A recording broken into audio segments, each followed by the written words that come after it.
100 years ago, people living in this part of the world were the subsistence living.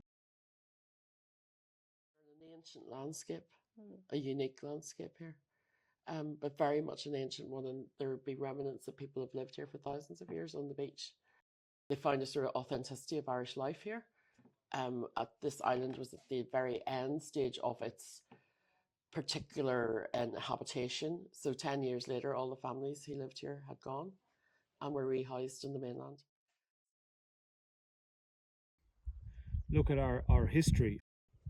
Be it the Elizabethan plantations of Ireland, be it, go a century later, Cromwellian arrival and then conquest of Ireland.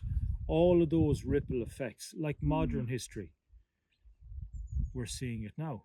And because these areas, particularly along the west coast of Ireland, were so inaccessible, they weren't valued by the new arriving peoples as being of agricultural significance.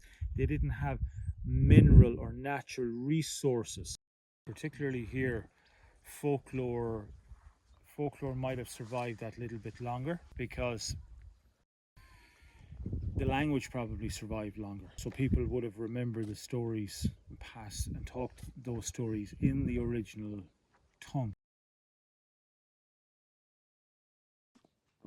I liked the kind of quietness of life as such in Roundstone in the winter, and the solitude, and having the big sky and access to walking beaches and being around all this colour and light. It's magnificent, and it's ever changing, and it's confusing. Both of my parents as children used to come to Connemara for their family holidays as well.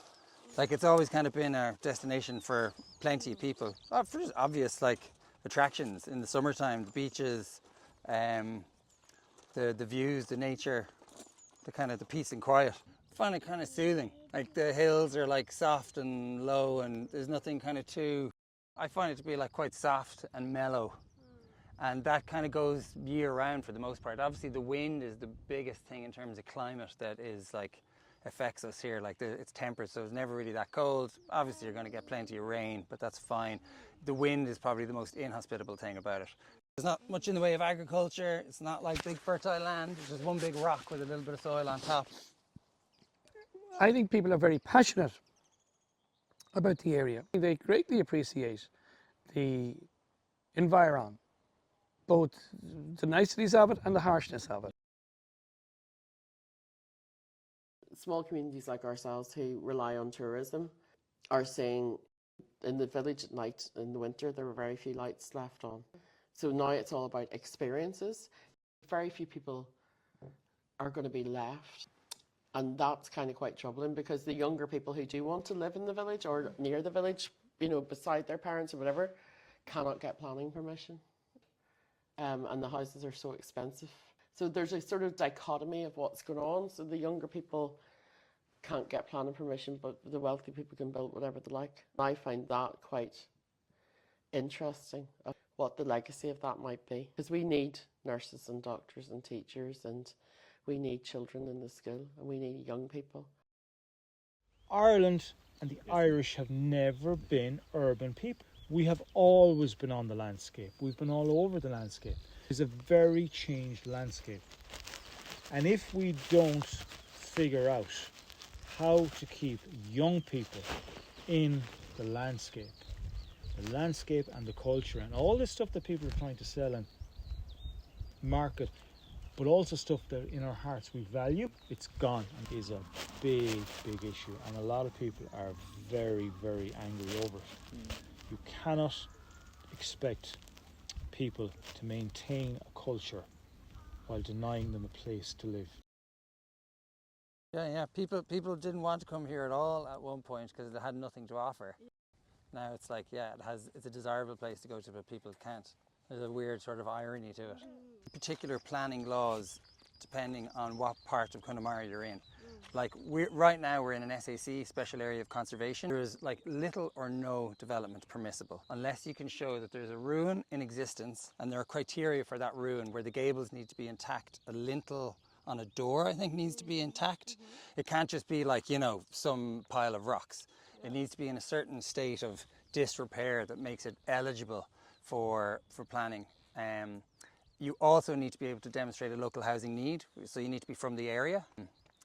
And you know, it's very, very complicated. It costs loads of money to do those sorts of things, and for loads of different reasons, it actually prices out people from the area. So there's like lots of people my age, so say like in their kind of 30s, they're probably in like UK, Australia, they might have good jobs over there where they're earning good money, but they can't really come back. Look around you. There is no intensive agriculture. There is no intensive industry.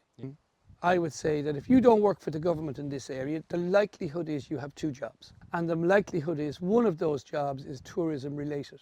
A lot of, like, for example, you could be a fisherman and be a barman, a chef, and you build sheds in the winter time. That goes on all the time here.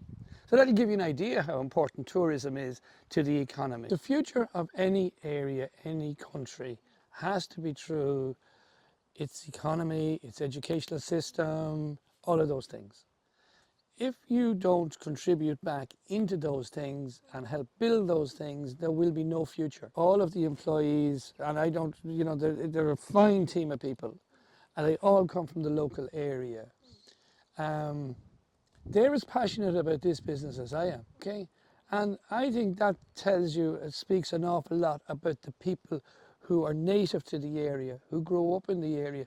They don't want to leave.